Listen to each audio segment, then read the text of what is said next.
Hello friends, आज म एउटा भिडियो लिएर आएकी छु। आज मैले कुकिङ भिडियो त ल्याएको छैन, मैले एउटा बहुत जरुरी भिडियो लिएर आएकी छु। के भन्नुहुन्छ भने नि 10मा 8% मान्छे यस्ता छन् जसलाई दाँतको समस्या छ। यो समस्याले मतलब के भनौँ, मान्छेलाई यति दरद पार्छ नि, जला भएछ उसलाई थाहा छ। मलाई भएछ। अनि मलाई कस्तो बेला भएछ भने म प्रेग्नेन्ट थिएँ, 2.5 महिना म प्रेग्नेन्ट थिएँ। तब मलाई यो दरद भएको, न मैले कुनै दरदको दबाई खान सक्थेँ।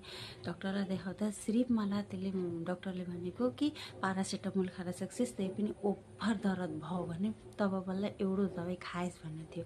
के हालत भयो थियो त्यो सिर्फ मलाई थाहा छ। यति दर्द थियो नि कि यो चुल मैले तानेर फाल्दिउँ जस्तो हुन्थ्यो कि दरदले सहन नसकेर मैले। त्यही भएर मैले आज 2टा टिप्स लिएर आएकी छु हजुरहरूसित म आज सेयर गर्दैछु। हजुरलाई अगर पसन्द लाग्छ भने please like share and comment गरिदिनु होला। र आज मैले 2टा टिप्स दिन्छु हजुरहरूलाई। एकदम 100% हुन्छ, किनकि मैले मेरो प्रेग्नेन्सीमा मैले गरेकी हुँ। त्यही भएर मैले सोचेँ कि हजुरहरूसित म सेयर गरौँ, त कस्तो लाग्छ कमेन्ट गरेर जनाउनु होला। ल हेर्नुहोस्, मैले आज भन्दैछु हजुरहरूलाई। यसलाई भनिन्छ इङ्ग्लिसमा गावा लिभ्स, हाम्रो नेपालीमा यसलाई बेलौतीको पात भनिन्छ। यो पत्ता, यो बेलौतीको गाँस हो र यसमा मतलब बुढो पनि भन्न मतलब त्यस्तो के होइन कि बुढै हो कमलै चाहिन्छ होइन। जुन पात हजुरले भेट्नुहुन्छ त्यही पात लिनुहोस्, बस काम भएपछि त मतलब छ। र 1 लिटर पानीमा 1 चम्मच नुन हालेर ती बेलौतीका पत्तालाई राखिदिनुहोस् डुबाएर एकदम। अनि मजा चलाइराख्नु होला, उपर निचे पातला गरिदिइराख्नु होला। त्यसरी के हुन्छ कि सारा पत्ता एकैचोटि राम्रोसित उम्लिन्छ। र यसलाई 5 से 6 मिनट राम्रोसित उमाल्नुहोस्। यसरी उमाल्नुहोस् कि यसको यो जति पात छन् सबै पियाला देखिन थाल्छन्। अनि 5 से 6 मिनट जब उम्लिन्छ नि, अनि यसलाई ग्यासको फ्लेमलाई बन्द गरिदिनुहोस्। ग्यासको फ्लेम जब बन्द हुन्छ नि, अनि यसलाई ठन्डा हुन दिनुहोस्। कतिको ठन्डा हुन, जति तपाईँले सहन सक्नुहुन्छ के अरे कुल्ला गर्नलाई त्यतिको पानी बनाउनुहोस्। यो जसै ठन्डा हल्का हुन्छ नि, अनि यो लाल चाको जस्तो रातो रङ देखिन थाल्छ।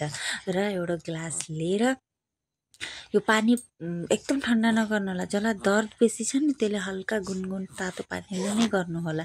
र जसलाई मतलब धेरै दर्द छैन, रेगुलर युज गर्नलाई नि त हल्का ठन्डा कुल्ला गरे पनि हुन्छ। र अब यो हेर्न सक्नुहुन्छ, यो पानी रातो भयो। अब यहाँ एउटा छक्नी लिने, छक्नीमा यसरी गिलासमा हाल्ने। हेर्न सक्नुहुन्छ एकदम लाल चाको जस्तो देखिन थाल्छ कलर। मतलब हल्का तातोमै गरेको थिएँ, मलाई दर्द भइरहेको थियो, त्यही भएर हजुरले नि यसरी गर्नु होला। बहुत निको हुनेछ, बहुत छिटो निको हुन्छ। र सेकेन्ड उपाय मैले भन्दैछु, के भन्नुहुन्छ भने 1/2 चम्मच भन्दा पनि कम हल्दी लिनुहोस्। त्यसमा जति हल्दी लिनुहोस् त्यति नै नुन लिनुहोस्। र यसमा देख्न सक्नुहुन्छ हजुरहरूले भिडियोमा मैले त्यति फिटकिरी लिएकी छु। र यहाँ 1/2 चम्मचको करिबन मैले यहाँ मिठा तेल लिएकी छु। र यिनी 3टै चिजलाई मिक्स गरेकी छु। र मिक्स गरेपछि नि यसलाई एकदम राम्रोसित सबै मिक्स होस् क्या, त्यसरी मिक्स गर्ने। र जुन ठाउँमा दर्द भएछ नि त्यही ठाउँमा टप्प टाँसिदिनु। 2 सेकेन्डमा आराम हुन्छ। यो जादुई दवा यो कब गर्ने हो, जब जुन कन्डिसनमा हजुरले बेलौतीको पत्ता पाउनुहुन्न तब युज गर्नुहोला। सचमा हजुरलाई बहुत राम्रो रिजल्ट